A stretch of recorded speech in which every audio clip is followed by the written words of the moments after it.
యేసుక్రీస్తు యొక్క నామంలో ఈ ప్రాంత ప్రజలందరికీ కూడా దైవ శుభములు కలగాలని మనస్ఫూర్తిగా ప్రార్థిస్తూ ఉన్నాం.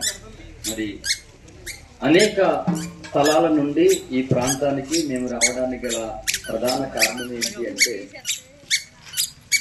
మానవ జాతి అంతటికి క్షేమము కలగాలని, ఆ క్షేమము ఎలా కలుగుతుందో, ఎవరి ద్వారా కలుగుతుందో తెలుసుకోవాలనేటువంటి సహృదయంతో కొన్ని సంగతులను తెలియపరచడానికి ఈ ప్రాంతానికి వచ్చాం.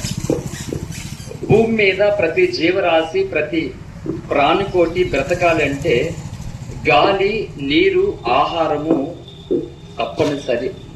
ఇవి లేకుండా ఏ ప్రాణికోటి భూమి మీద బ్రతకడానికి అవకాశం లేదు. అలాగనే గాలి, నీరు, ఆహారం మానవ జాతికి ఎంత అవసరమో, సకల జీవరాశులకి ఎంత అవసరమో, సృష్టికర్త అయినటువంటి దేవుడు కూడా అలాగన అవసరమని ప్రతి వారు గుర్తించారు. ఈ పీల్చే గాలిది ఏ కులం, ఏ మతం అని ఎవరైనా అడుగుతారా? తినే ఆహారం ఏ కులం, ఏ మతం అని ఎవరు అడుగరు. త్రాగే నీరు కూడా ఏ మతం, ఏ కులం అని ఎవరు అడగరు. కానీ ఈరోజు భగవంతుని గూర్చి, రక్షకుని గూర్చి కులం అడుగుతున్నారు, మతం అడుగుతూ ఉన్నారు. ఒక మాట చెప్తున్నాను దేశ ప్రజలందరికీ కూడా ప్రేమతో, ఎవరి విశ్వాసాల్లో వారు నివాసం చేయండి, జీవించండి, బ్రతకండి, ఆనందంగా ఉండండి. మరి అనుకోవచ్చు, మా విశ్వాసాలు, మా నమ్మకాలు మాకుంటుండగా మరలా ఎందుకు మీరు మమ్మల్ని ఇలా ఇబ్బంది పెట్టడం అని అనుకోవచ్చు. అయితే ఒక మాట చెప్తున్నాను, ఎవరి నమ్మకాలు వాళ్ళది, ఎవరి విశ్వాసాలు వాళ్ళది, దానికి మేము ఎప్పుడు కూడా అడ్డు కాదు, ఆటంకము కానే కాదు. అయితే నేను చెప్పే సంగతి ఏంటంటే, నీ విశ్వాసం నీకు నిత్య జీవం ఇవ్వగలుగుతుందా?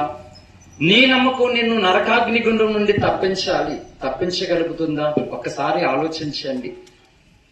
కనుక ఏది గొప్పది కాదు, ఏ కులం, ఏ మతం అనేది మనకి ఇంపార్టెంట్ కాదు. కానీ మనకున్న నమ్మకం, మనకున్న విశ్వాసం మనల్ని రక్షకుని దగ్గరికి, సృష్టికర్త దగ్గరకు, మోక్షంలోనికి నడిపించే విధంగా ఉండాలి. కనుక నా దేశ ప్రజలందరూ విజ్ఞులైన వారు, జ్ఞానులైనటువంటి వారు ఈ సంగతులను గూర్చి ఆలోచించి సత్యాన్ని తెలుసుకోవాలని ప్రేమతో ఈ మాటలు తెలియపరుస్తున్నాం తప్ప మీ విశ్వాసాలకి, మీ నమ్మకాలకి మేమేమాత్రం భంగము కలుగ చేయాలనే ఉద్దేశము మాకు ఏమాత్రము లేదు.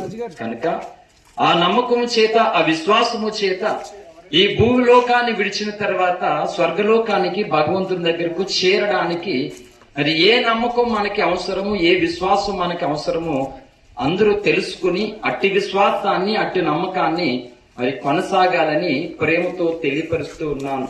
కనుక సర్వలోకానికి సత్యము తెలియాలి, సర్వ మానవాళు కూడా సత్యలోకానికి వెళ్ళాలి అని మరి అందరూ కూడా ఆలోచన కలిగి ఉన్నారు, తెలుసుకుంటున్నారు.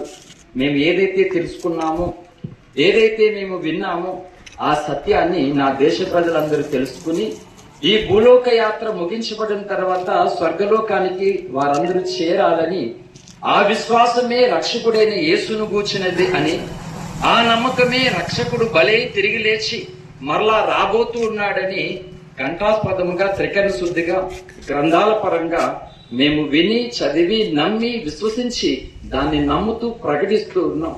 కాబట్టి ఇది కులానికి, మతానికి చెందింది కాదు, మానవ జాతి అంతటికి ప్రయోజనకరమైనది, శ్రేష్టమైనది అనే మాటలను మేము తెలియపరుస్తున్నాం. కాబట్టి ఈ మాటల ద్వారా సర్వలోకము మరి మారు మనసు పొంది, రక్షణ పొంది సృష్టికర్త దగ్గరకు చేరాలని ప్రేమతో ఈ మాటలు తెలియపరుస్తూ ముగిస్తున్నాను. సర్వే జన సుఖినో భవంతు. దేవుడి మాటలు దీవించును గాక. ఆమేన్.